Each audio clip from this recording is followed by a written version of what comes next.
You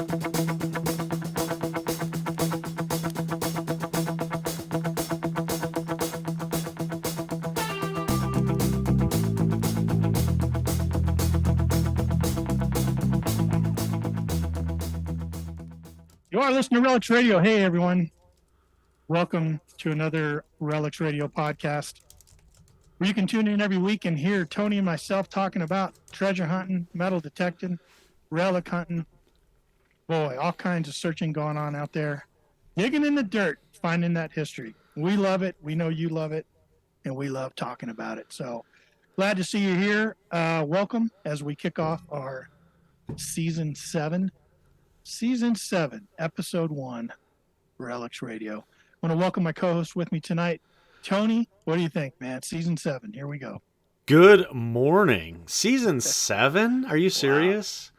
That's amazing. I mean, you think of, TV shows or bands or, even just regular podcasts that have been going straight for 7 years. That is, I got nobody else to thank but you for keeping it going here lately. We got to give our thanks over to Loy, that's right. Tennessee Jeff, who started this whole thing for us, and we kind of took it over. And, just so many thanks out to the people that follow us every single week, whether they're coming to us live in the chat or listening after the fact. 7 years and continuing to grow, which is even better, right? Yeah, absolutely. Things are doing great, and the numbers are looking great. People seem to really be enjoying the show. I was looking back at season 6. You and I took quite a few days off. We took some breaks. Are both. I know people love the show and all that stuff, but we're both human and have lives and family and stuff. So every now and then we got to take breaks because of necessity and. We need to step it up this year for sure. I think we need to fill in some holes that we had last year. Yeah. It's a process. It's a work in progress, right? I mean, we've got a lot of ideas where to take the show. We want to keep it true to our roots and stuff, but still grow it and bring different things, bringing in different content to everybody. Different areas of the earth where we're going to try and hit this year, and lots of good things coming up for season 7. Season 7. Season 7. It's going to be exciting, man. This is going to be a good year. I think we might try and do some live streaming now that we're doing stuff on video. And, both of us have various social media outlets. And, might see a lot of changes this year with Relics Radio. Yeah. So looking forward to it. But, every time we start a new season, especially over the past couple of years, I always got to think back to Henry Moore. Yes, sir. Keebs. Mr. Keebler, I tell you. And why do you think about Keebs? Ever since the very first Relics Radio 7 years ago, or the season 1, episode 1, the guest was Keebs from the Stealth Digger, Henry Moore, the Keebler, and Loy and Jeff decided to have him on as the first guest of every season. So season 2, episode 1, it was Keebs. Season 3, episode 1, it was Keebs. And that went on year after year after year. But unfortunately, we lost Keebs here. How long has it been now? A couple of years? It's been over a year for sure, because last year we did not. Last year was the first year we didn't have him on for the first episode, right? Right. So it's been over a year. Yeah, and man, I miss that guy. Like, he was always a great guest, very unique character, right? Like, very unique man, had a very interesting life. So many people knew him from, the Stealth Diggers and being on YouTube and that character, and kind of, it was, he wasn't a character. It's pretty much who he was, but right. But he had this whole life as an audio tech and did a bunch of stuff for like bands and concerts and stuff. Mm-hmm. And I always enjoyed talking to him about that aspect, stuff we didn't always know about him, Right. Yeah. And I think one side that I was completely unaware of, but when I found out, not that I didn't have respect for him, but the respect definitely went tenfold after that. He was a paratrooper in the Army, Yeah. and served his time, served our country. And I want to, take my hats off to that, to all of the service members out there, giving their lives, giving their families up to keep us all safe. And, just, following him, the years that we have on YouTube, I never thought in a million years, by looking at Keebs, what happened prior to all of those things, his life, Right. that got him to this point. And I tell you, what a character, man. What a character. I know that you've gone back and listened to a lot of the episodes. Is there anything in particular that kind of comes to mind when you think of Keebs? Well, I think just his nature. I did. I went back actually this last week and I listened to every one of his appearances. Not all the way through, but I kind of skimmed through them, and I wanted to see if maybe I could put together a best of clips and just put that out tonight without us going live. Maybe just put out a recording of that. And I got too busy in life. I got a lot of stuff going on in my personal life, and I just wasn't able to get that done. But it gave me a great opportunity to listen back. And that guy wanted to laugh, man. Oh. And he loved to laugh. He loved to giggle. He loved to be odd and weird and see you react off of that. Yeah. And it would make him so happy when he was able, and he was bright and brilliant and sharp and so quick, like so quick-witted, Yeah. And I think the last thing I listened to is he played, I think his last appearance, he actually played us a song on the way out. Instead of us doing an outro song, he actually played a song on the way out. And it was wonderful. Like, it was great. And, he did that on his YouTube channel too, Mr. Keebler. Mm-hmm. He did. He liked to play ukulele, and he was playing with other bandmates and other musicians. They would come in, and I remember he used to do a lot of oldies, a lot of old artists, like Tubbs and, Hank Snow and stuff that I remember my father used to listen to when I was younger, growing up with my father. My dad was into all the old country stuff, and he would play some of those stuff, Gene Autry and different stuff. And I listened to the interview we did with him one time, and I was talking to him about that, and he really enjoyed that too. That was sort of he just loved that, but he also loved old classic rock, and he just loved all kinds of music, psychedelica. He was a cool guy, man. And the thing about it was you could just see the love. Now, it wasn't necessarily the best singing, the best music, all of those things over the top, like you just were like in awe of it. It was just pure love of the music, and he played it because he loved it. It's absolutely amazing. I tell you, I not necessarily got started into metal detecting because of Stealth Diggers, but it was definitely one of the first channels that I was drawn to, and it had a huge influence in how I really got into being passionate about metal detecting. And the thing that I always remember and think about for every Stealth Diggers video, way back in the day, you're talking years ago, was Keeb out on his orbit, and he always took a penny with him and a roll of toilet paper, because he put the penny in the pile, and whoever was out there the next time, 10 days, 10 years down the road, when they found that penny, they knew Keeb was out there, and it was in a pile somehow, somewhere. And that just made me laugh. So that was his character. That's what made him such, I don't know, just an incredible man, and just a character. Yeah, great energy, great life energy.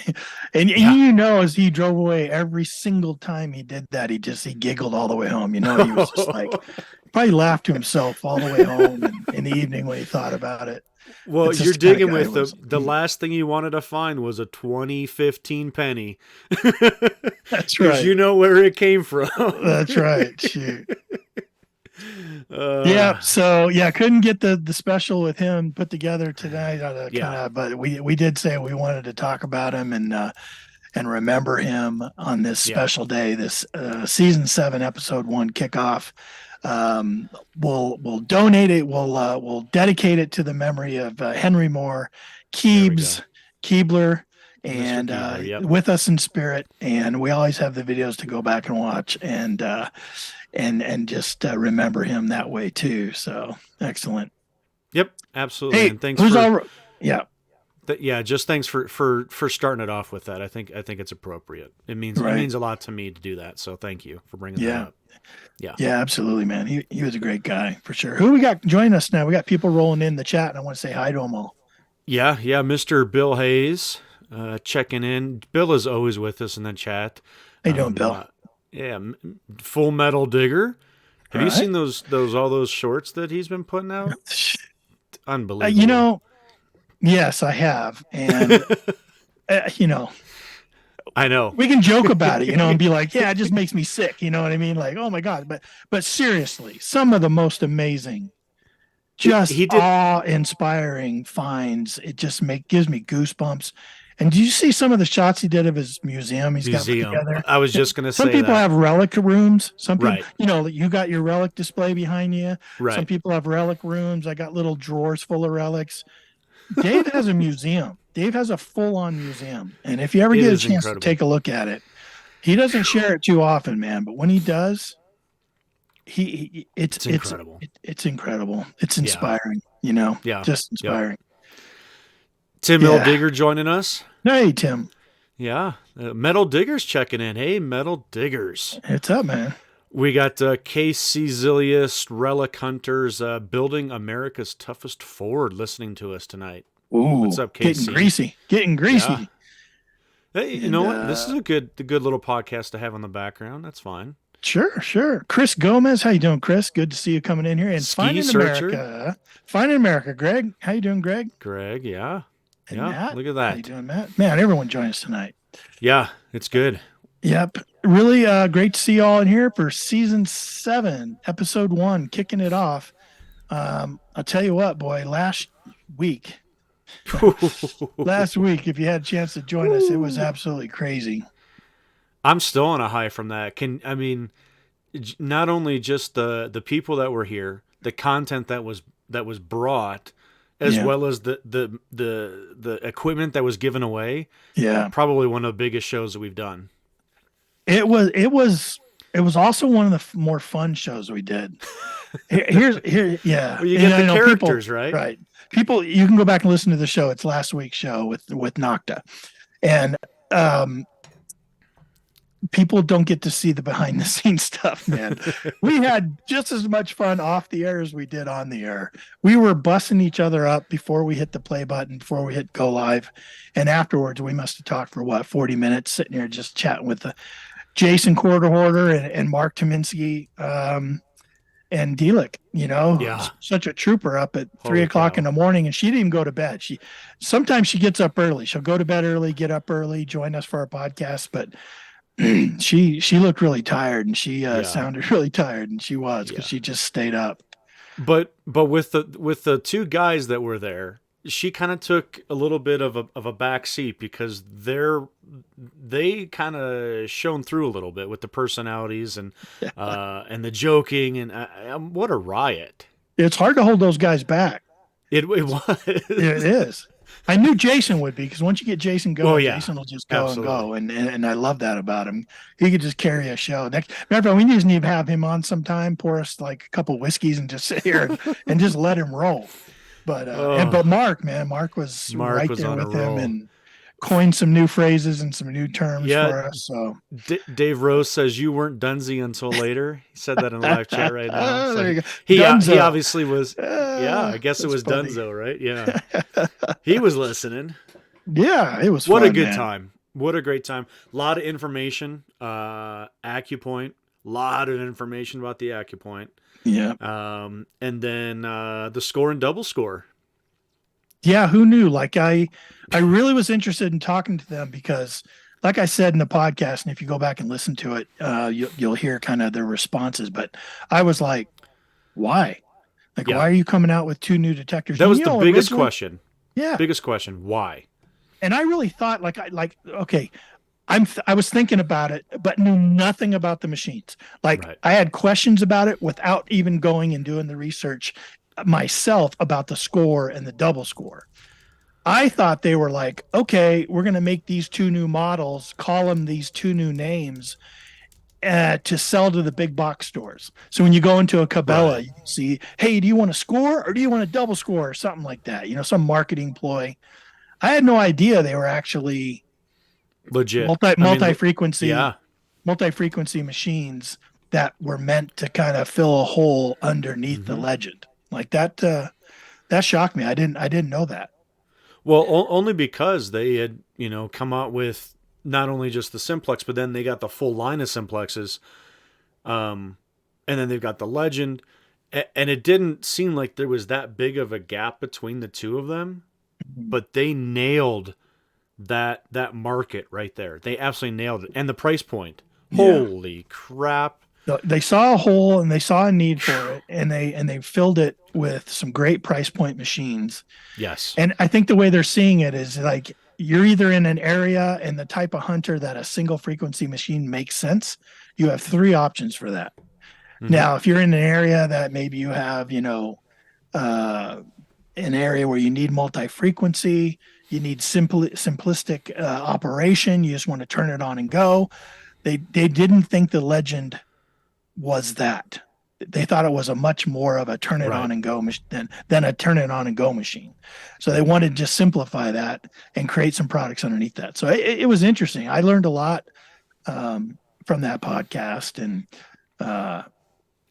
yeah, and then we just had so much fun on top of learning all the information. Oh, And what a riot. shoot, gave three of them away. Like, how generous is that? Like, Amazing supporters of the podcast. Amazing supporters of Rush to the Rockies for us out here in Colorado. Amazing company that really has, over the last couple of years, really pushed their way maybe to the number one spot. They're definitely in the mix for sure.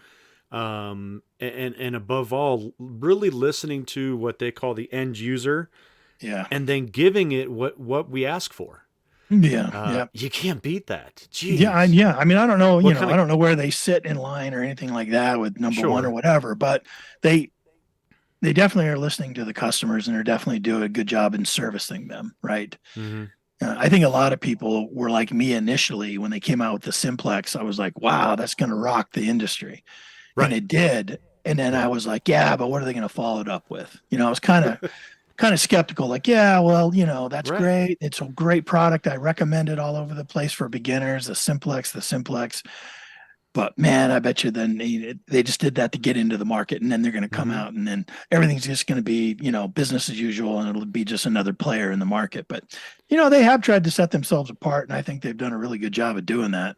Yeah. Um, but And Delix had a lot to do with that. She yeah, oh has yeah, really put everything into it, and then now having Mark on the North American side or the right. North American side. What a 1-2 punch right there. Those That was a two. good grab. That was a good grab.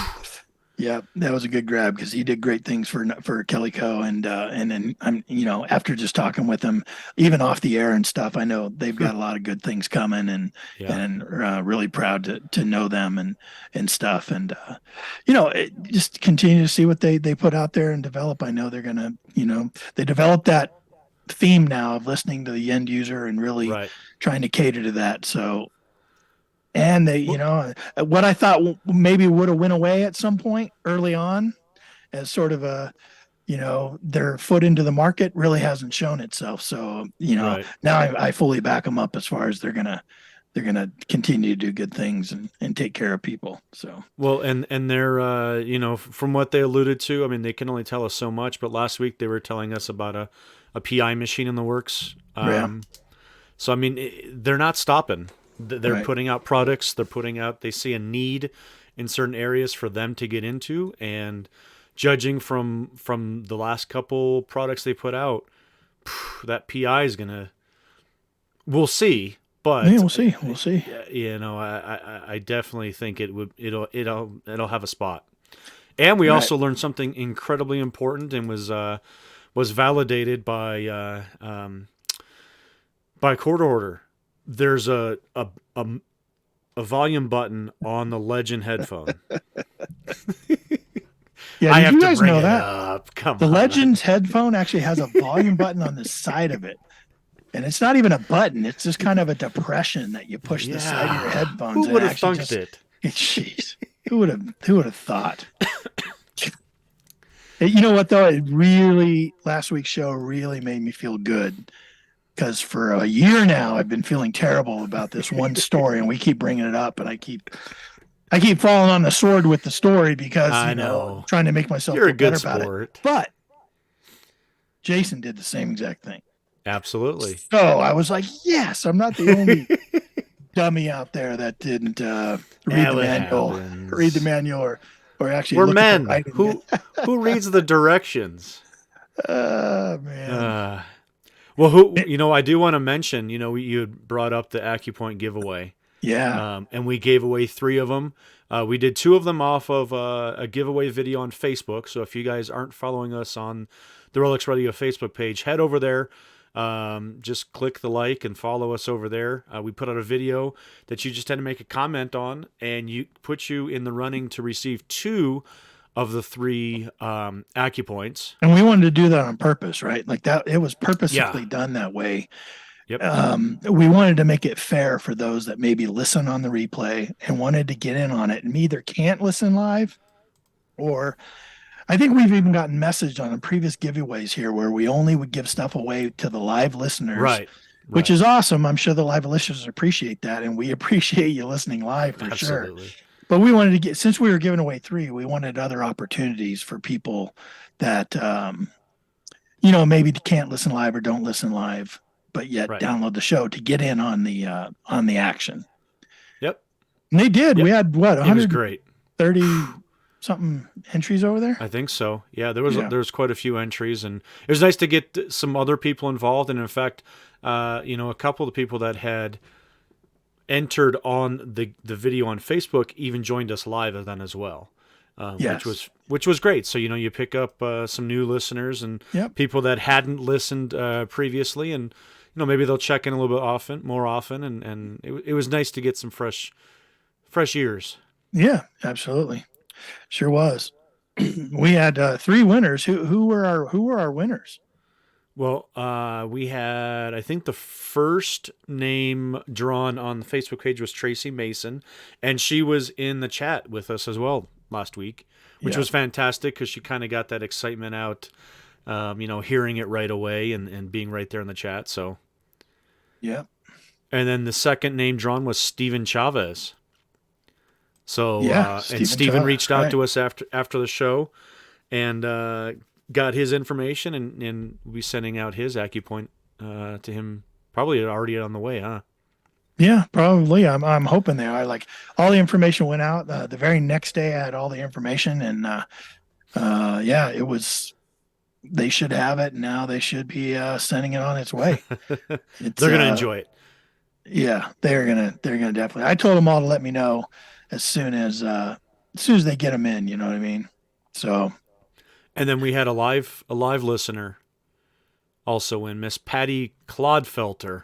There you go, Patty. Yeah, congratulations. Miss Patty, she won on the live portion of it, and she was excited as well, which was great. It's like you said, I think it was nice to get more people involved from the Facebook side, but then also reward the people that are here every single week. Yep. That are listening live and giving us that live support.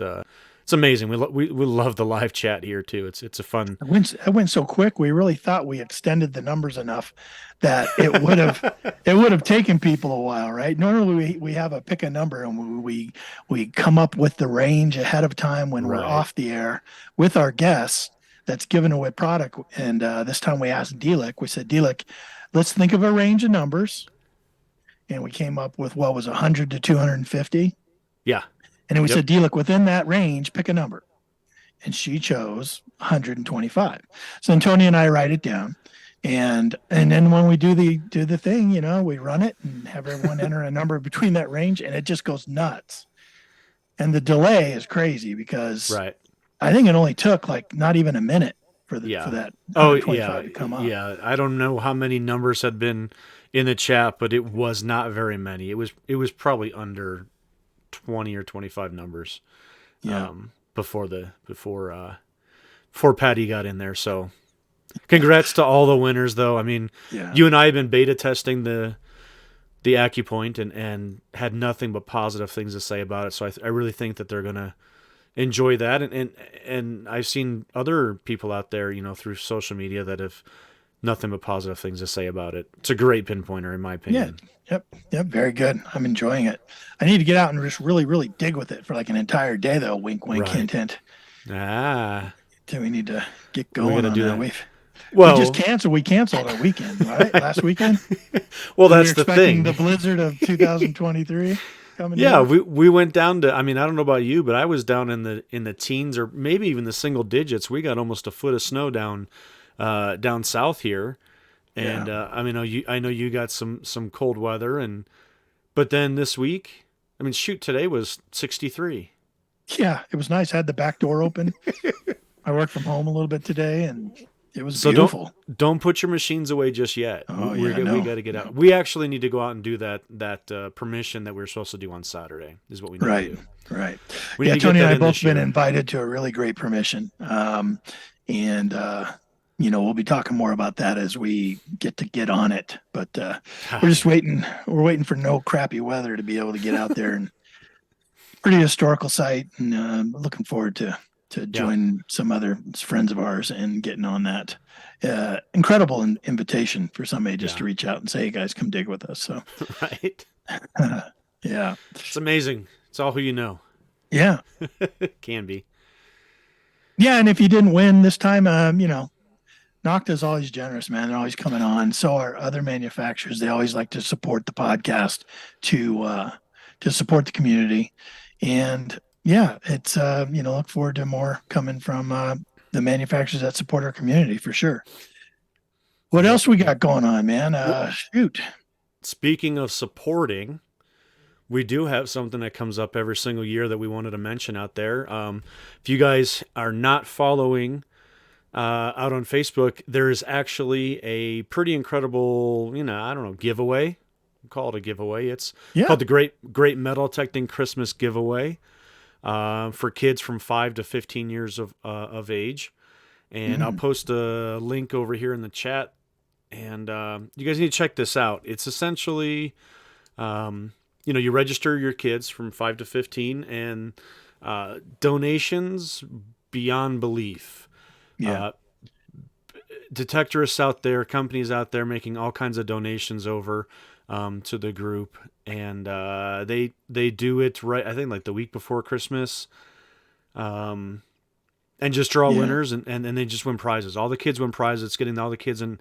I don't remember how many metal detectors she gave away last year.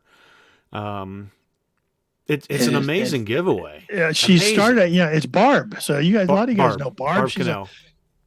She listens here a lot. She participates. She comes on the air with us from time to time. I met her at DIV. Just a great person in our community, and she generously puts this together. And it has gotten bigger and bigger every year. And I know it's tough for her because she's got all these prizes. She's got to get everything mailed out. So if you got something you can donate to give away for the kids. Contact Barb, get a hold of her, and let her know. I put the link in the chat there. Yeah, you can just reach out to her through that Facebook page for the giveaway, and say, hey, I got these shovels we could give away. I got some digging tools. We got, they're kids. They're gonna need everything. Pouches. The detectors are great, pinpointers are great, but it's all the other stuff also I'm sure she'd love to have. And if you'd like to make a cash donation to help her with shipping, that's, I know, always welcomed. And I know she probably sets up like, PayPal and stuff like that for that. But and we've donated. I told her this year Relics Radio would donate to the fund, and I'm kind of waiting to see what she's low on, what she needs. Yeah, what does she need? Yeah. Yep. What makes more sense, and then we'll try to help out in that sense, help out with that. But yeah, go over there and check it out. It's great, man. I think she has 161 kids already. And we're only early November signed up. And well, now that we put it out on a podcast here, I mean, it's going to grow exponentially. I mean, it'll be in the thousands, probably. I mean, tens of thousands. My gosh. No, you guys, believe me, go head on over there, support her, help her support the kids. It's a great thing she does. Get the kids involved. It's just good all the way around. And when she does the event, it's great because throughout the day, Yeah. she's doing things live. Like she's got Hmm. stuff live going on in the comment section of these posts on her Facebook page, and she'll be like, "All right," and she'll throw something out like a little contest or a little send me a picture of the last dime you found or something, right? And so all these parents and stuff start throwing up, pictures of their dimes and stuff like that. And then, 10th person to post a picture of a dime wins something special. And so she does stuff like that throughout too. It's a good time. Yeah. I actually have a pretty funny story about it. Yeah, go ahead. A couple years ago, I had donated a whole bunch of stuff for the kids thing. Included, coins, some books. I think I had maybe a Garrett pouch that I had won somewhere. Like a whole bunch of just different odds and ends, and sent it over to Barb. And Dwight Cologne from Nokta down in Florida, he actually registered his kids. I'm not sure how many kids he's got. He's got a clan down there in Florida. He ended up, one of his kids won my prize package, and we got in contact with each other, and I sent, actually I didn't send it, Barb sent it over there, but he reached out to me to thank me for it and stuff like that. And he said, I was really looking forward to getting his kids involved in some sort of like coin collecting hobby. And Okay. he said, when they got that package, that was it. They were hooked on coin collecting. And then come to find out, like a year or two later, Dwight comes out to Rush to the Rockies, and we get to meet in person. He thanks me Right. again in person. And it was just really neat to really have a good connection with somebody who actually appreciated it. And just having that connection. And now, gosh, you and I both have an invite down to Florida to come out and dig with him Right. down in Florida. It's just amazing how everything has evolved from that one small point. And it's just really cool. Yeah. Yeah. It was. It's really cool when everything ties together like that, and you get to meet the people that you've only known online or something like that. And then Right. for that to come around, he's like, yeah, I won that. That's really cool. Yeah. It's really Just kind of cool. unique, very unique. Yeah. I want to say hi to JP Hunts. JP, how you doing? Hey. So you tried to call in. Yeah. The phone number for the show is not on tonight. We're actually using Zoom tonight. So we're going to post, Tony, you want to grab that link and throw it into the chat. And any of you out there, if you want to join us here on the show, go ahead and click that link. You can come on Zoom. If you don't have a camera and all that stuff set up, you can also call into the show. Tony will post that in too. You just call a number. You just need to know the meeting ID and the passcode. So he'll post that into the chat, and you guys feel free to come on. Either you can call in or you can come on with camera or whatever and say hello. We'll put you on the show. No problem at all. I think we got one logging in right now, just getting set up. So as soon as he comes in, we'll add him to the show. He probably wants to show off his museum is what he's doing. It probably does. David, as soon as you're ready, you're on, buddy. I appreciate you coming on and joining us here on Zoom. David, how you doing? Can you hear us? Can we hear you? Yeah, maybe not. He's looking a little confused. He's working on it. Yeah. He's working on it. He is. Excellent. Yeah. Want to mention one more thing coming up? Sure. Here? Sure. Yeah, we've got you guys out there I've heard of Gypsy Jules, of course. She's got a huge birthday bash going on this Saturday over in Pittsburgh, Texas. As far as I know, that whole event is sold out already. Yeah. So maybe. There you go. Hey, Dave, we had to mute you. You got 2 logins coming here. Go ahead, Tony. Yeah, so look out for it next year, but apparently it's going to be pretty good. Sold out real quick, and looks like a really fun event. I know Gypsy, we've met Gypsy personally, and she's a great detectorist, absolutely outstanding, with so much experience, and throwing a big old birthday bash. So I'm interested to see some stuff on Facebook come out from that this weekend. Yeah, should be pretty good. Pittsburgh, Texas, just east of Dallas. I had to look it up. I'd never heard of Pittsburgh, Texas. Yeah. That's pretty cool, man. I know that she's been putting those things together. Yeah. And oh shoot, I think I Should just did something. All right. should be a good little hunt down there in Texas. Should be good Mm-hmm. weather, better than Colorado weather, that's for sure. That's right. So if you're joining Gypsy out there this weekend, have a Yeah, blast, man. Have a good time. Make sure that you heard us say hello to her on Relics Radio. Tell her we wish her nothing but the best. I've already sent her a absolutely. private message, but yeah, feel free to jump up there and say, yeah, hey, they were talking about you on Relics Radio the other day. I'm sure she'd get a kick out of it. Hey, look who's in the chat. We were just talking about Patty. I know. Look at Patty, how that. you doing? Good to see you. Yep. Ding, ding, ding. Winner, winner, chicken dinner. Congratulations again to you. Yeah, yeah, That's cool. Thanks for coming yeah, on, Patty. yeah, We're trying to get Mr. David Rose yeah. going Dave, here. I can see you and stuff. Can you put your audio on there in the image that we're already up there? I don't show you as muted, so if you're on a computer, lower left side, you have a microphone. Should be able to click a little arrow. Can you hear to that. me? Yeah, there you Oh, go. there we Hey, welcome to go. the show, David. Hey, so I accidentally dialed in twice. Sorry about that. No, that's all right. That's all right. Cool. Welcome to the show. How are you, man? I'm doing well. You guys, how are you? Has the weather been cold there? Better. A lot of snow? It's better. We did get snow, but it was you know, It came it and was went. it came and went. Yeah. Yeah. I remember Yeah. Delic was like, "You guys are getting snow already last week," and we're like, "Yep." It came and went. Like today was in the 60s, so it was beautiful. I had the doors open. You know, it was nice. So we'll see. I don't think we're expecting real cold weather. Maybe overnight, No. but no. Yeah, snow we're getting into the in a 30s week. overnight, but no snow. It warms up nicely. This weekend's supposed to be gorgeous. Yeah, we've been having a heavy frost in the mornings here in Illinois. A lot of ice on the car and on the grass. And then by afternoon, it gets up to right about 60. And then the sun goes down and it gets immediately cold again. Are Yep. you near the lake? No. I'm down south by St. Louis. Okay, Tim is Oh. up closer to Lake Michigan. He's near Chicago. So gotcha. Hey, you just got back from a trip. yeah, I don't know if you want to talk fun about that trip. yet, but because Oh we my we God. definitely want to have you on to chat a lot about Yeah. it. But we can talk a little bit about it. I know that you were doing a great job, and I have to thank you for it. Thank you so much, man. It was you were kind of sending stuff to us as stuff was being found. Like you'd Yeah. send us some snapshots and on WhatsApp. Well, we're on WhatsApp now. We're connected, but Yeah. yeah, it was so man. It was just like it's It was I'm incredible. flabbergasted at some of the stuff you and your buddies were finding over there. You were in a great Yeah. spot.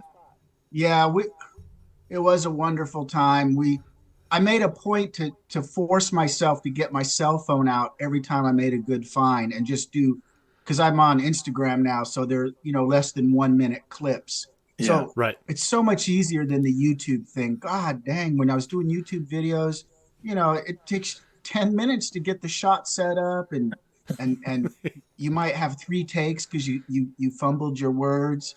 Here I Right. just, so I forced myself to do it, and I'm glad I did because sometimes how when you get so tired, the last thing you want to do is get that phone out and film, and Right. you're like, who cares? It's another button. It's a coin. Who Right. cares? You did a great job, though. Yeah. Thanks. We had a great time. We had every year it's the same for me. I did 8 days detecting in Germany. The first couple days I really didn't find anything. Everybody else is, bucket list this, bucket list that, and I'm like, I got another lump of coal, and kind of like Charlie Brown in the Halloween or the Christmas special, yeah. But then I started getting lucky and hitting some good finds. Probably the best day we had was, if you can just picture this little sleepy village, little German village from the 1200s, sitting in a. Am I still on there? Oh, Yeah, someone's you're dialed still in. on. Yeah. Someone's Okay. calling in. Yeah. Sitting down in this valley, mountains on either side, a little lazy river running through the center of the village, beautiful cliffs, big cliffs on one side, probably rising hundreds of feet. So we parked our car at the base of the cliff, and we're just going to hike up the trail that everybody goes up there. People were walking their dogs, and it started pouring rain. So everybody left. It was just us on the trail. We're going up the trail, and right off the bat, one guy gets a medieval arrowhead, an iron arrowhead with the big barbs on it, the kind that you can't pull out once you get shot with it. Right. And Like they use we're for like, whales. yeah, like a harpoon. Like a harpoon. And we're working our way up this trail. It's just a dirt trail, like any dirt trail you've ever walked on. There's bushes on either side and Right. trees, and that trail's probably been there thousands of years because the cliff hasn't moved. And all of a sudden, I hear yelling up ahead. This yelling, and it sounded like a wolf. Yeah. Woo, woo, woo, woo, woo. I don't know what it was. And one of the guys had found a big gold coin from 1380, and it was just slightly bigger than a U.S. quarter. And I couldn't believe it. And then we just started popping silver coins all over that trail. We found 5 from the 1200s. We found 3 from the 1300s and 1 from the 1400s. And then I found a modern coin dated 1772. Modern. You threw that back, right? That was You didn't clad. even. Yeah, that was clad. Yeah, 1772. no big deal. Hey, Dave, hold on 1 second with the story. I want to welcome the caller to the show. Okay, Caller sure. with the last 3 digits, your number is 552. Who do we got on the line? Hello, are you there? Hey, can you hear me? Yeah, I can hear you. Who's this? Hey, JP, man. What's JP. up, guys? Hey, JP. How are you, man? How are you doing? How are you guys doing? Look, Doing good. I just Hi. wanted to get on. Took me a while to get on. Yeah, I did it. Yeah, it's not as smooth Yeah. as the old call into the Skype number that we had with Loy and stuff. But yeah, we like doing this Zoom a little better because we can start doing stuff with video and stuff. So, hey, JP, what have you been up to, man? I haven't talked to you in a while. Same old, just taking one day at a time, enjoying the relic hunting like everybody else, and finding all those relics that are still out there to find. Sure. And being blessed with finding those relics, but then being blessed with the opportunity to have people around the country send me all of their relics, to give me an opportunity to fix, because it's just awesome to have that opportunity to hold certain relics that I could only dream of finding, and just being able to have that opportunity or that gift to be able to restore them. So but the main reason why I just wanted to call in is because I just wanted to give you guys a shout out, DK and Tony. I appreciate what you guys do for the relic community as far as doing the podcast, and I wanted to make sure that I said congratulations on your big season 7, starting it out right. So well, thank you, JP, man. We appreciate Thanks. that, buddy. Thank you so Nice. much. Yeah. Matter of Yeah, fact, no man, we would love to have you on as a guest sometime. Would you be interested in that? I would love to talk to you about your restorations and Yes. devote a whole show towards it if you would be willing to chat about it sometime.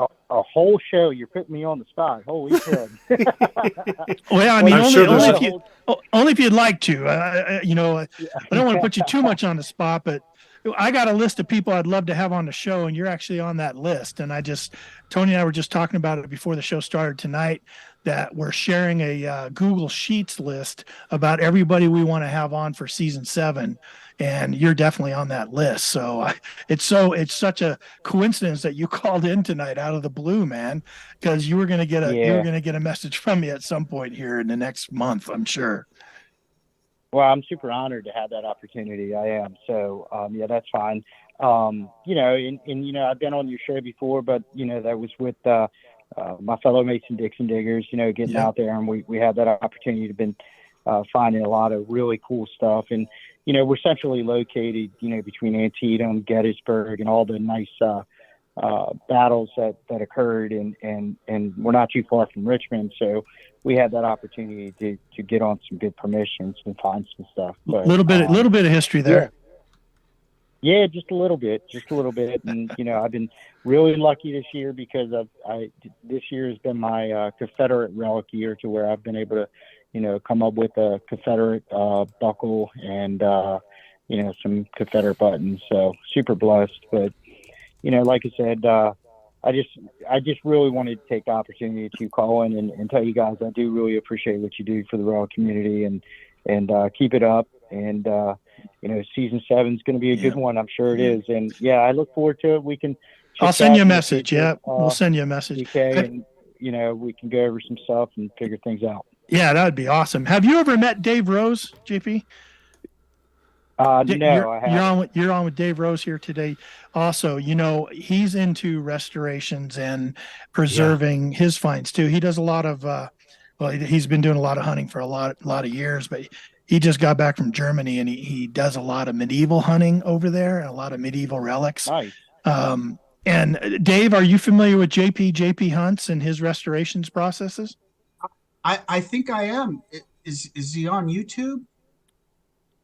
I have uploaded some videos on YouTube with restorations, but it's mainly what I do on YouTube is mainly with the metal detecting with the Mason-Dixon diggers. But I have uploaded some videos regarding restorations and certain things on helping people out on what they should do or what they shouldn't do with like buttons and stuff. But I'm by no means, and some might disagree and say I'm a professional, but I'm just somebody that enjoys the hobby of restoring a relic for a relic hunter that dings it with his shovel or messes it up.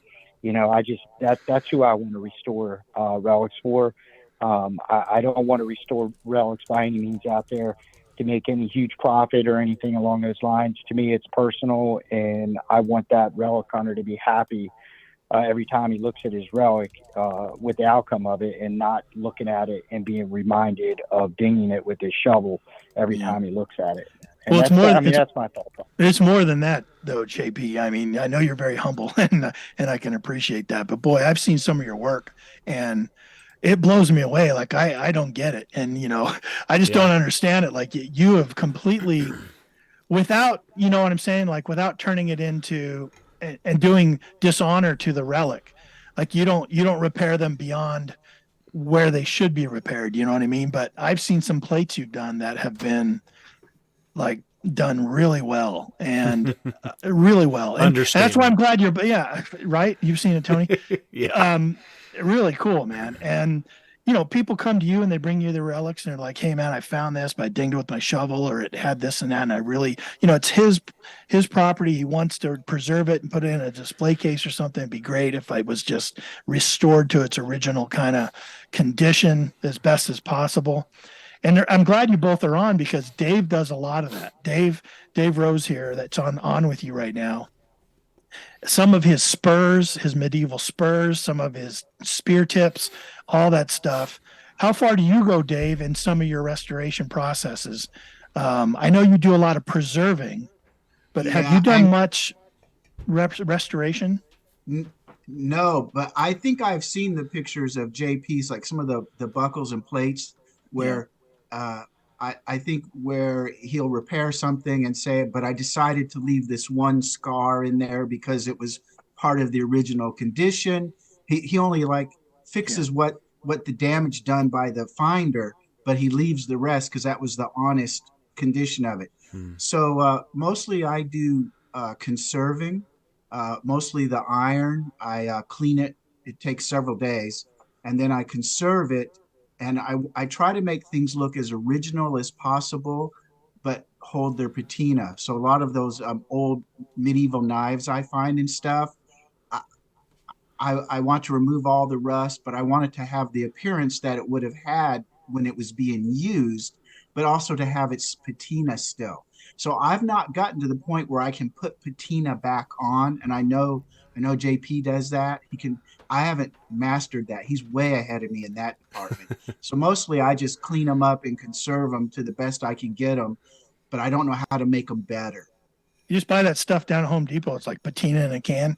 Isn't that the stuff you just spray all over it? Just spray it on. Well, I could tell you guys the trick of doing it, but I think if I did, the viewer audience would just go through the roof, and people would be going crazy over it on trying to figure out how it's done. But I think bourbon works best. Yeah, I'm right there with you. I'm just joking. No, you're not joking. Every time I have some bourbon, the things I look at look a little better. That's all I'm saying. I'm right there with you. Yeah, so I agree that that is one of the most typical things when it comes to that, and it is a fine line of what you want to do with a relic. I always like to be very transparent with the relic owner and discuss things with them and say, hey, how far do you want me to go, or what do you want me to do? This is my thought. This is my opinion, and of course, it's up to the relic owner on what they want to do. But my thought process is.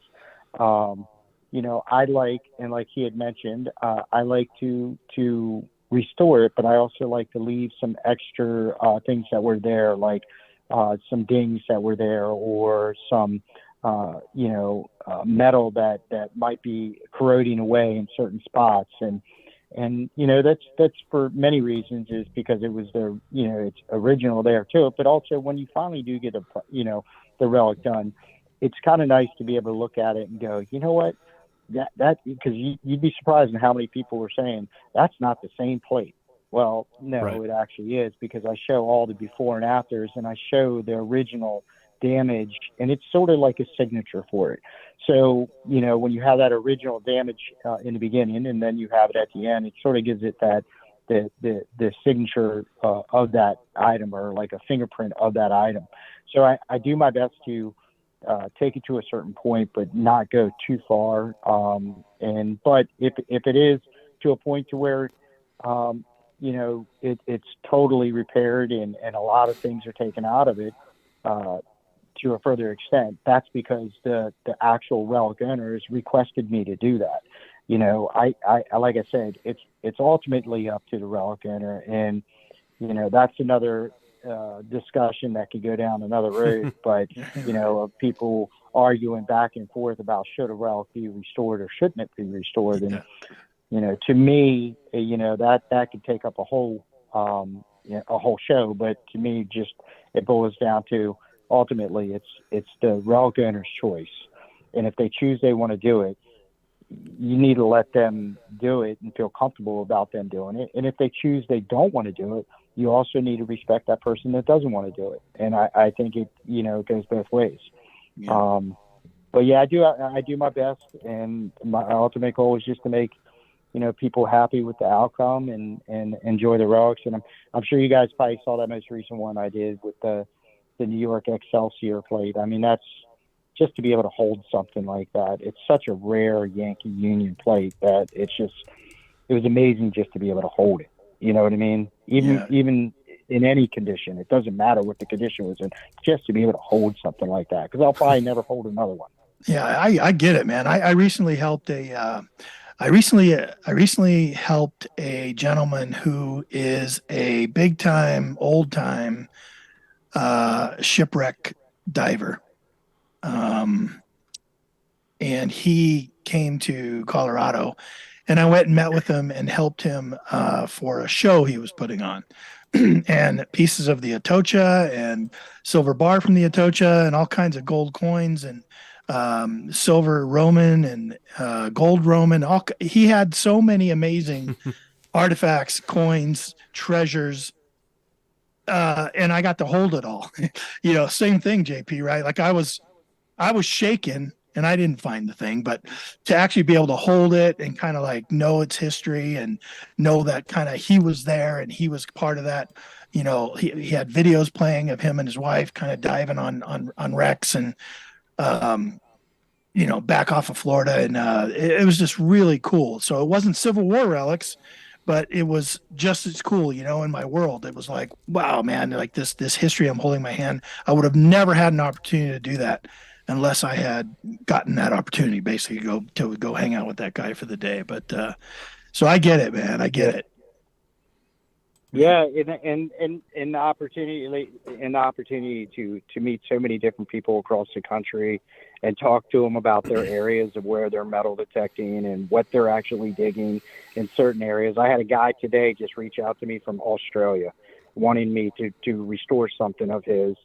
I had somebody from England reach out to me, and it's just such an honor to think that, oh my gosh, I mean, it's one thing to do stuff from California or Texas and people are sending me stuff, but now it's actually reaching other people in other countries. And it just shows you how strong social media is, especially like Facebook and all these other social media groups, and like Relic Radio, what we're doing tonight, to where people listen in and then they start to pay attention. And yeah, I've just been super blessed and to have the opportunity to hold these relics and to work on them. And I could talk about it all night long. And we will, JP. I'm going to reach out to you, and we will. We'll dedicate a show to this because I think it's super interesting. I want to get into how you got into it, like some of your early failings, like what lessons there's just a ton of stuff to talk about. So let me reach out to you. I'll reach out to you here this next week or sometime this weekend. Send you a message on Facebook, and we'll get a date that works for you, and we'll get you on the air for a full show. I think that'd be great. All right. Hey, we'll work something out. We'll figure it out. Yeah. Hey, Ken, I was going to ask him a question. Yeah, go ahead. When I'm restoring my finds, if I screw it up, it's on me. I can't imagine the pressure of doing somebody else's favorite find or something that's so rare. Sure. The pressure of that alone must be, because there's no room for error. And if you mess it up, it's somebody else's thing. He mentioned bourbon. What's that like? Dave, he mentioned bourbon earlier. He mentioned bourbon. Bourbon works. That's exactly what I was going to say.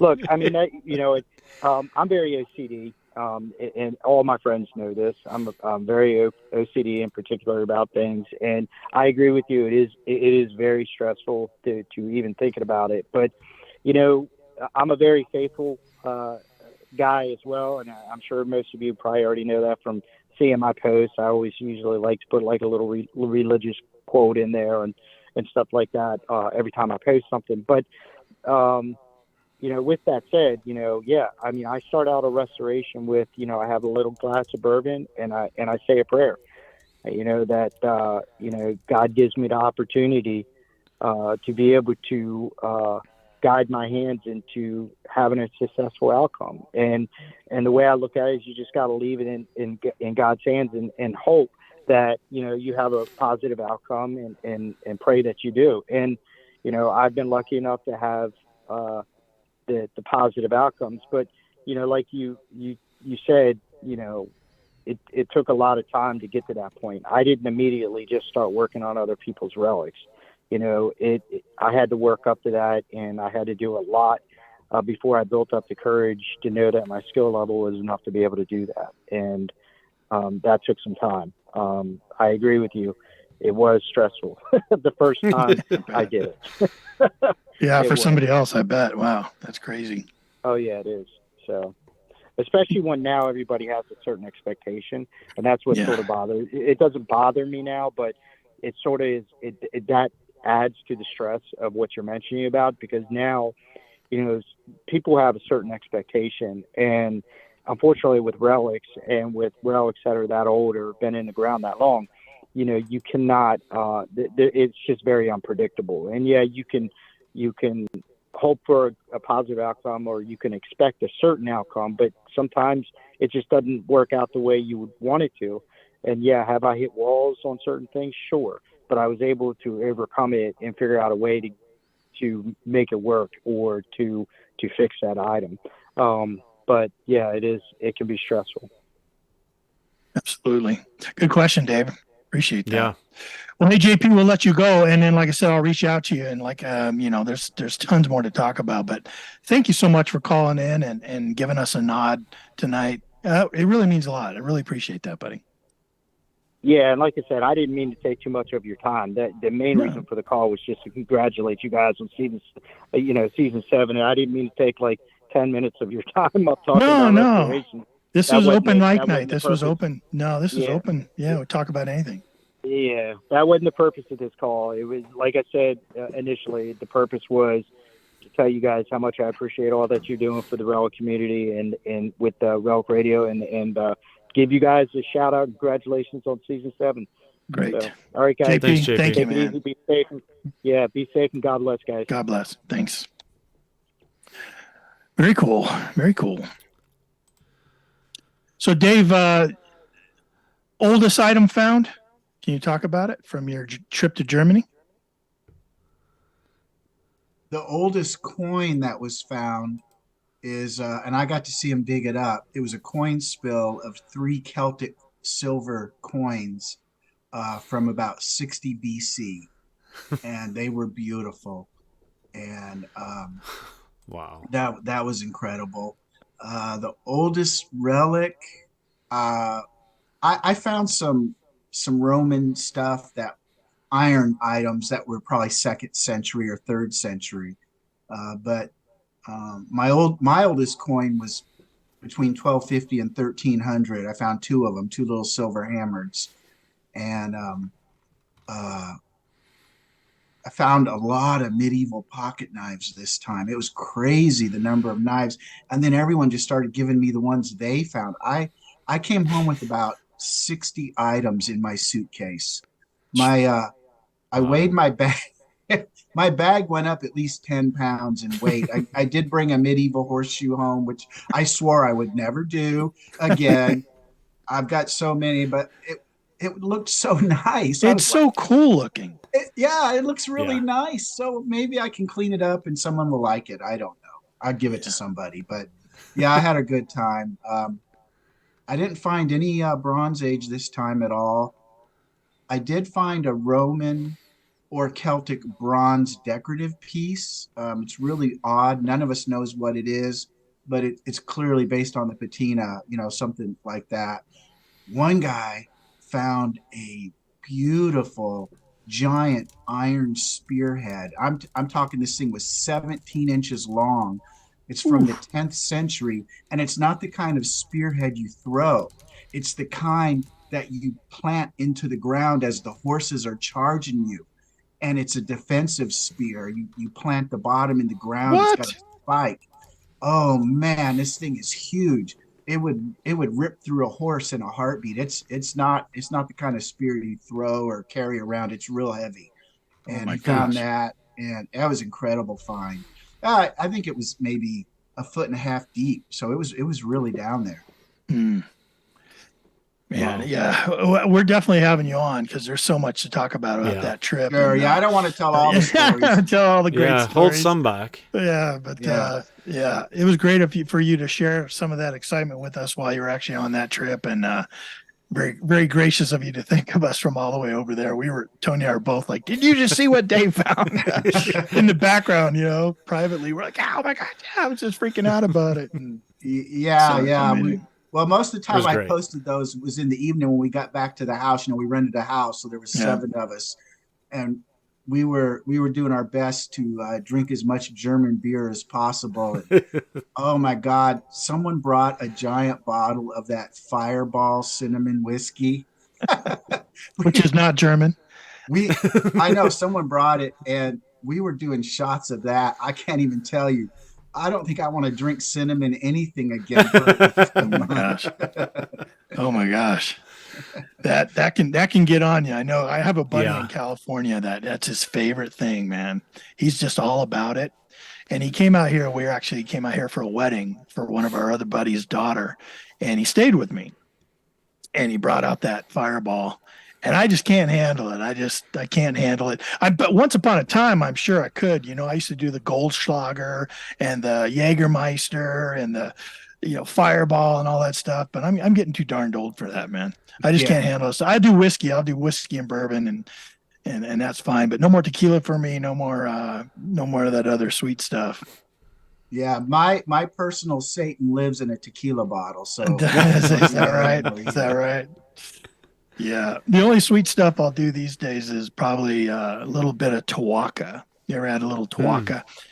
And it's only just to kind of honor my father. I remember that I was at a wedding one time, and at the age where I had been drinking, and my dad and I had never really went and had a drink together, really. So we're at this wedding together. He goes, "Come on over to the bar with me, son," that kind of thing.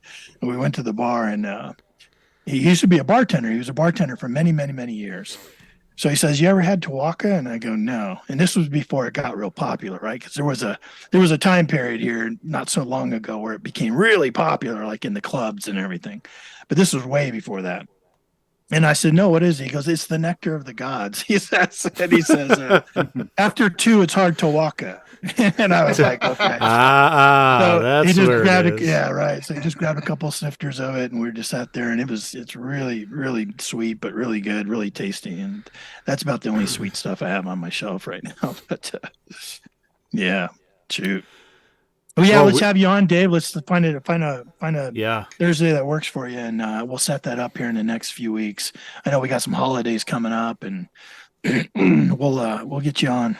Definitely chat about that. I want to ask you what kind of area this was, like, because you guys hit that one spot and things started popping. The guy found that three silvers, and gold was found. So what was happening in that area? You know what I mean? And we'll chat about stuff What's like the that. story? Right. Yeah. All right, guys. Well, thanks a lot. Appreciate it. Yeah, man. Thanks for joining us. It's always fun. It's always fun having you on this Zoom thing. And we'll continue doing it here through season 7 for sure. So have a good night, Dave. Thanks for chatting and calling in. If you guys want to call in, we posted the link down below. Tony, you want to throw that back up one more time? See if anybody else wants to join us. Absolutely. We were only going to stay on for a little while tonight, but some good people calling in. Yeah, JP calling in. What a coincidence. I was just talking about him, about having him on,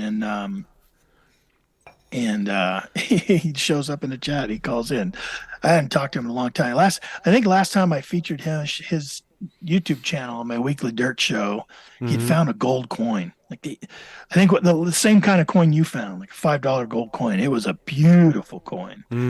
And yeah, man, it was, you got to, there's a lot of similar reactions when people find those gold coins, man. Right. A lot of speechlessness and, just shock and awe.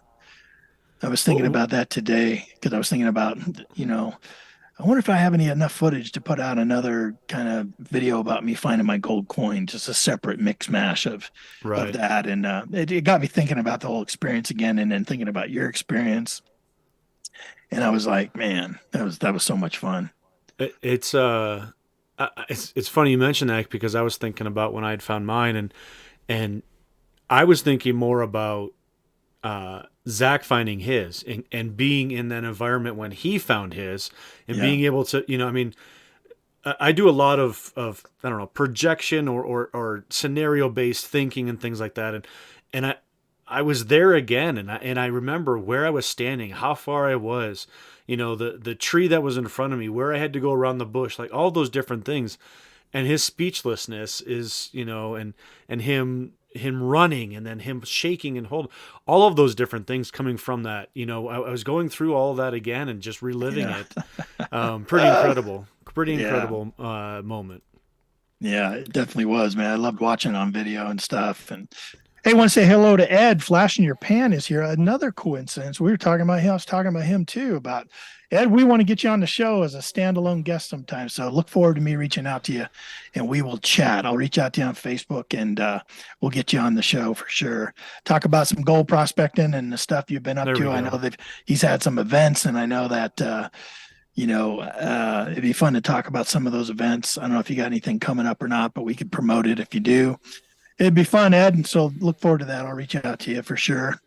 During this season 7, it's going to be a good season this year. I'm excited. Lots of guests, and keep the emails coming. Keep the messages coming to me. You guys got suggestions, people you want to have on. We'll definitely get things going. Did you happen to see? The announcement from Jocelyn? I did.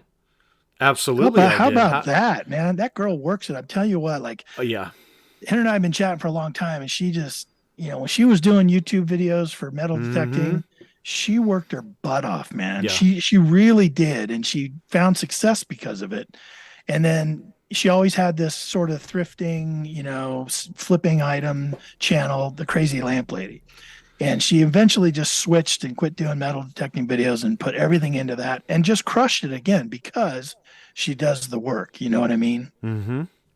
Yeah, she always said it was her secret power, where she could find, the valuable, and she goes to Goodwill, she goes to Salvation Army, she's going to all these thrift shops, and she's able to find things, turn them around, and flip them. And previously, she's been using what, eBay? She's been using eBay. She also uses Macari. She uses she might do some stuff on Etsy, but she's been doing Whatnot. is a Yeah. live streaming service that she'll do like a live auction where she'll live stream, she'll pull up an item, you can check it out, she'll start the bidding, and then people kind of bid on it, and then she'll cancel it, and then bang, and they'll sell it and they ship it off, and they do this on a live stream. So there's just item after item after item. So she's been doing that, but yeah, she's been totally an inspiration for me because I know how hard she works at her business, and it's definitely business for her. She's doing great, and she just, it takes so much to put out that much content. She puts out something almost every day. So while still having a family, her and Drew have been together for a long time now, and he's a big part of that with her. They work well together. And Crazy Lamp Lady, if you haven't seen it, go check it out on YouTube. Crazy Lamp Lady, and tell her you heard about it here on Relics Radio. That'd be cool. But they were a big inspiration for me to start selling and flipping things on eBay too, because I started doing that about a year ago, and they were my inspiration for that. And I thought, man, it looks like so much fun if you can go out and find stuff and pay less for it, and that it's got some kind of innate value, and be able to flip it for a profit. And it's really a lot of fun when you're able to do it. And so far it's been going pretty good. But they just came out with a brand new thing. Like they're basically starting their own platform, basically. Yeah, I just did a search on it because I wanted to get a link for it, and first post that came up was Yahoo Finance. Yeah, I don't know if you had seen that. Yeah, so and bizreports.com and stuff, and Yahoo Finance came up announcing a new selling platform called Knickknacks, Niknax. Knickknacks. How cool is that? I'm so happy for her. Yeah. Like you said, I know that she works hard. That she works hard. And to launch something like this, incredible. It's a great article. I put the link in there from Yahoo Finance about the Crazy Lamp Lady, Jocelyn. Yeah. Yeah. Amazing. So hats off to them, Drew and Jocelyn. Congratulations. Great people. Drew, 100% supporter of the community here in the metal detecting side, has supported me in personal hunts, has supported our club on certain hunts and Christmas and all kinds of different stuff. He's just, our rush to the Rockies. He's supplied coins to us. He's just a great guy and great supporter of our community. And I couldn't be happy for him. I'll tell you that. Knickknacks, you got to check it out. Like, perfect, because they have a storefront. Like, they've opened a storefront where they have like a marketplace there in Pennsylvania where they live, and then to start this platform, it's just perfect. Like, I'm sure they were like, it's so. I wish they'd come on this show. I'd love to pick their brains about it. Sure. I mean, treasure hunting in a thrift store is treasure hunting. I don't care what you say. It's a part of treasure hunting. But I wish they'd come on and tell us all about Knickknacks sometimes. So maybe I'll reach out to her and see if they will. They don't do that too often, but maybe they will. They found a spot in the market for this. I mean, obviously, the buying of the Knickknacks. Well, let's just make it specific to one area, and she's been very open about her selling it. And the people that have, done scams on her or, different kinds of things. She's been very, very open about her entire business, and finding kind of this niche in a market and putting it to a business entrepreneurship is just absolutely amazing. So happy for them. Yeah, me too, man. Support really them cool. Can't wait to see what she makes of that. I know it's she does everything she touches has pretty good success rating. So I'm rooting for him, and anything we can do to help out with that, I'm definitely going to go for. So for sure. Something else going on this weekend. I know we talked about Gypsy's birthday bash. Yeah. But we've got something else going on. Kind of big in our community too. I know I've been once. You got to make it out there, dude. We got to get you out there. I need to go. I really need to go. It won't be this weekend though. No. Maybe the next one. Me neither. It's the Digging in Virginia fall hunt. Digging in Virginia 55. Yep. November 3rd and through the 5th at Beauregard Farms, man. I remember. Oh, yeah. I've heard of that. Yeah, I was talking to Matt Howell about it. Yeah. He was saying that was one of his favorite places to go. I believe he was saying that. Maybe it was somebody else. But yeah, Beauregard Farms. Great place. and great organization. They put on great hunts, and you're just in it, man. JP Hunts was just on the air with us, and he was talking about the very historic area he's in, near Gettysburg, near Richmond, like right in the middle of all that stuff. And digging in Virginia, you have to go and you have to get involved in their website, and you have to put in your intention to go. And then it's a random draw where they randomly draw people to go to these events. So it's not automatic. It's not just I pay my money and I'm going. You have to be invited to go. And they do those invitations by random draw. And, you don't sign up unless you know you absolutely can go. And if it turns out you can't go, then you give up your spot and they give it to the next runner up, that type of thing, because they limit the number of people that go to these. And they take you to a very historic place where either, Civil War era soldiers were winter camped or camped maybe before the Battle of Gettysburg, maybe after, during different battles, in between battles. And they find all kinds of amazing Civil War era artifacts from these soldiers that stayed there for a long time, wintered there and camped there. And they just keep turning them up with the plows. And so people get out there and it's that red mineralized dirt in Culpeper, Virginia. Right. And they just use PI machines and they dig really deep and they'll dig out pits. And it's just a different type of digging. When I went with Matt and his buddies, I had such a blast. But using a PI machine for the first time was a huge learning curve. But when you find your first Civil War bullet, like a Williams cleaner bullet, or I think I found a belt keeper. I think I found a hand carved bone handled knife that had slash marks on it. And I'm sitting there thinking, is that a count or was it just a design? Oh my gosh, are these slashes on this bone handle knife that I found that belonged to some soldier then? What did those marks represent? You know what I mean? Yeah. Oh, yeah. I think it was just a design, but you never know. Incredible. And you mentioned the PI. Yeah. Wow. Hey, maybe Nota comes out with it and we could take it over to DIV. That'd be fun. Yeah, that'd be a lot of fun. Yeah. Yeah, I was seeing, who else was I seeing on the, who was I seeing? Hey, Ed, you got to come out here to Colorado, man. Come out here and find some small little tiny gold with us sometime. That'd be great. But he just said he'd love to do some sort of treasure hunting with Matt.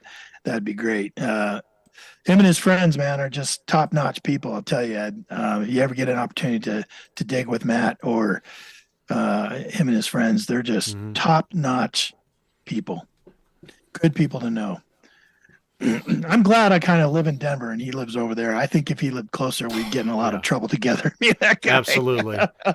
He's one of those guys. Yeah, absolutely. He just loves to have fun, great attitude, but pedal to the metal, man, just going to go and loves relic hunting and loves treasure hunting, loves doing it all in the history. You know what I mean? But, I saw, who was it? It was Jeremy. Who was it? Russ, Jeremy, and Ram Detecting were out together. They're out hunting together this week, putting out pictures on Facebook and stuff, and having a great time. Looked like they were out there with some T2s and some F-75s and some bounty hunters, and they were finding some Civil War relics, man. I just remember seeing the pictures and thinking, man, it looks like they're having a blast. There's some videos of Jeremy finding, I think, his first 3-ringer, and the Williams cleaners, or may know it was a sharp bullet, ringtail sharp, right? Yeah. Russ was out there. Russ Balverino. Balverona, yeah, that. Yeah, that Russ. He was out there, yeah. So they had a kind of like team, First Texas Products out there. They were kind of all out there detecting together, and it was good to see them out there having fun finding Civil War relics for sure. So, I stay up to things, stay up to speed on just social media stuff. It's tough. I wish I had the finances to go travel around and get to see everyone in person, and until that happens, we're stuck behind the computer living vicariously through it. That's it, I tell you. I know this whole working thing's cutting into my days off. It is. What's up with that? I wish it was a little different. We would It's a have working thing. man, a blast. Just and the more you dive into it, I tell you, just looking through Facebook at every post. I mean, it's just amazing how the hobby is growing. The more people that are getting involved, and how much it's paying off of what people are finding and uncovering and saving. It's amazing. Yeah, it really is still, you know what I mean? Like that's always a point of discussion, right? It's like, are things Right. getting hunted out? Is it hunted out? Yeah, I guess you could say some places might be, but boy, people around the country and around the world are still finding some amazing things. There are still epic discoveries happening all the time. I mean, JP is a good example of that. People are still finding Civil War relics and, sending them to him for restoration and stuff.